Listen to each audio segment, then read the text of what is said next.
Olha, gente, a propaganda eleitoral foi criada para apresentar as propostas dos candidatos. Ela serve para mostrar a história de cada um deles. Para você saber se alguém já roubou, já desviou dinheiro público, já se envolveu em algum esquema de corrupção. E dessa maneira você poder tomar a melhor decisão para o seu país.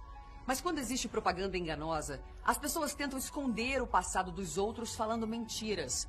Foi por isso que a Justiça Eleitoral nos concedeu esse direito de resposta, para desmentir o Lula. Primeiro, o Lula está dizendo que a inflação do governo Bolsonaro foi grande.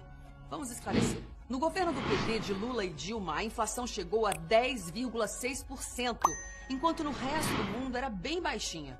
Hoje, com pandemia e guerra, a inflação em quase todo mundo subiu muito, mas aqui no Brasil ela caiu 40%.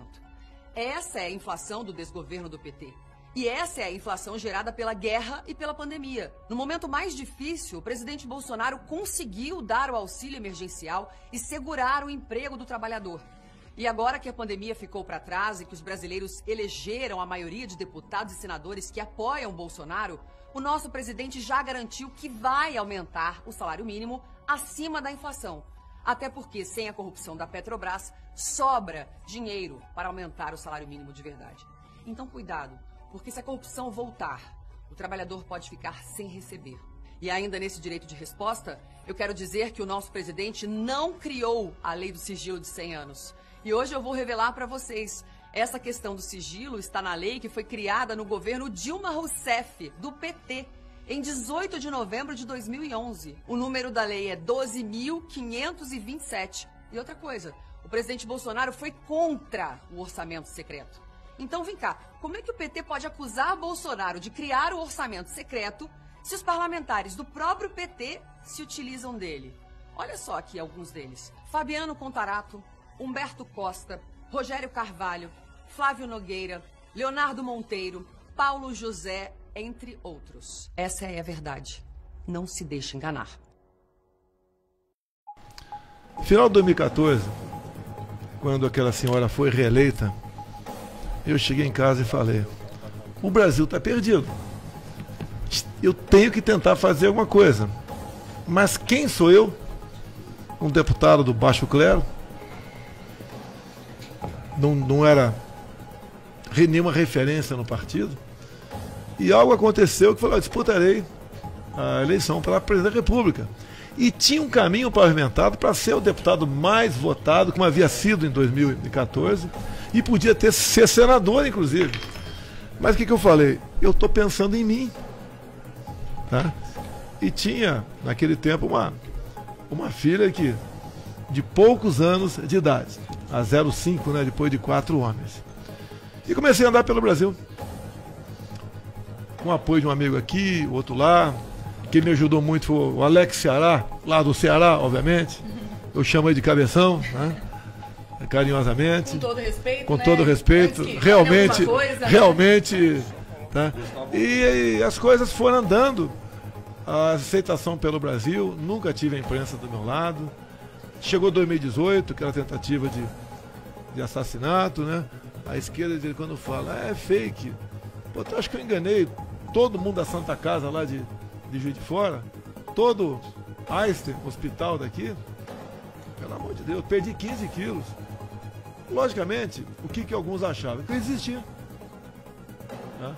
E não, no dia da facada, inclusive, com certeza, ele ia dar uma facada no Carlos ali. O que queria com aquilo? Ver um filho assassinado, você largar a mão. Então tudo aconteceu. Os médicos da Santa Casa sempre disseram, quase todos que eu conversei, uma facada igual aquela, cada 100, um sobrevive. Mais do que a perícia deles, que eu reconheço, dos enfermeiros, a mão de Deus. Uma eleição, que eu quero contar depois da nossa vitória, no dia 30, se Deus quiser, contar com detalhes para vocês. Eu não posso ficar com essa verdade comigo. Me interessa contar a verdade, documentado. E tivemos depois, escolher o ministério. Eu cheguei, não tinha ministério, tinha só o Paulo Guedes. E acabou chegando gente, chegou o Tarcísio, chega outro, etc. Vi a vida pregada das pessoas, seu currículo, etc. E formamos o ministério. Trabalhamos em 2019, um Brasil acabado, com certos problemas éticos, morais e econômicos. Resolvemos pandemia. O Saulinho falou, alguns não dão valor, né? 68 milhões de pessoas recebiam auxílio emergencial. Por mês o gasto era de 50 bilhões de reais.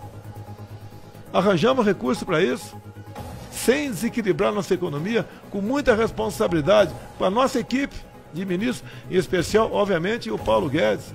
Daí 2021, continua a pandemia, deixo claro, 21 foi criado no Brasil 3 milhões de empregos com pandemia. 15 e 16 sem pandemia, perdeu-se 3 milhões de empregos no Brasil. 22 a guerra, fomos lá fora negociar com o presidente Putin a questão de fertilizantes. Críticas da imprensa toda metralhando a gente. E eu falei para os ministros que me acompanharam, foram muitos poucos para lá, né? Foi bastante reduzida a equipe. Eu tenho que decidir. Se eu ficar quieto aqui, e se vai ter guerra, não vai, e se eclodir a guerra, como é que eu vou negociar? Vai faltar fertilizante, o preço dos alimentos vai lá para cima. A minha missão é decidir. Foi um sucesso.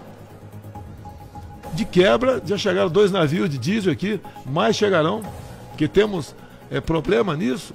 Fizemos muita coisa, até o Pix, alguns não dão valor para o Pix, até o Pix. Eu peguei os dados agora há pouco com o Banco Central, né?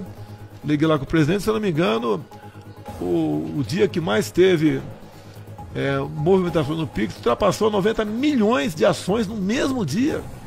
Ou seja, facilitou a vida do pessoal. 6 milhões de pessoas abriram contas do banco para poder operar o Pix, que estavam na informalidade. Você não precisa mais no caixa eletrônico, né? Você faz a movimentação e automática na conta de outra pessoa, sem taxa nenhuma. Muita coisa para falar, junto com o Tarcísio. Passamos de 20 para 40 pontos, você perdeu a tua carteira. Alguns reclamaram. Vai ser caminhoneiro, vai ser motorista de táxi, de Uber, né, de van. Qualquer bobeada, você leva um flash ali e somou 21 pontos, perdeu sua carteira. Dobramos, majoramos a validade da carteira de 5 para 10 anos. Acabamos com o simulador para tirar a carteira de habilitação. Reduzimos em mais de 80% o número de radares pelo Brasil. O Tarcísio aqui não é promessa, eu tenho conversado com ele. Ele sabe que é um absurdo o número de pardais aqui em São Paulo. Vai reduzir isso também. É empresa, né? A culpa não é da empresa, é do poder público que faz negócio. E não vou entrar em detalhes aqui. Muitas medidas para facilitar a vida das pessoas. Somos o 7º país mais digitalizado do mundo. Isso abre um mercado de trabalho enorme para a garotada. Investimos até no gamers. Zeramos os impostos de gamers, que hoje virou carteira de trabalho. Alguns não dão bola para isso, mas é uma realidade que está aí. O Brasil que se abre para o mundo. Todo mundo quer fazer negócio conosco. Porque também eles não querem ficar dependentes de um outro país. Você não pode, como o próprio americano diz, né? Na época era o Trump, a questão de depender de IFAs, né? E outras coisas, só a China tinha, você fica refém de um país. Temos que investir em tudo aqui nesse país. E a Amazônia é nossa. Não tem que dividir a biodiversidade da Amazônia com ninguém. O mais importante também, o que está em jogo? Eu costumo dizer, se você vai perdendo as coisas, seus bens materiais, sua vida, lá na frente, se você tiver liberdade, você vai recuperá-los. Se não tiver, você vai ficar um dependente do Estado. Vai depender de mim. Uai, seu app de vídeos curtos.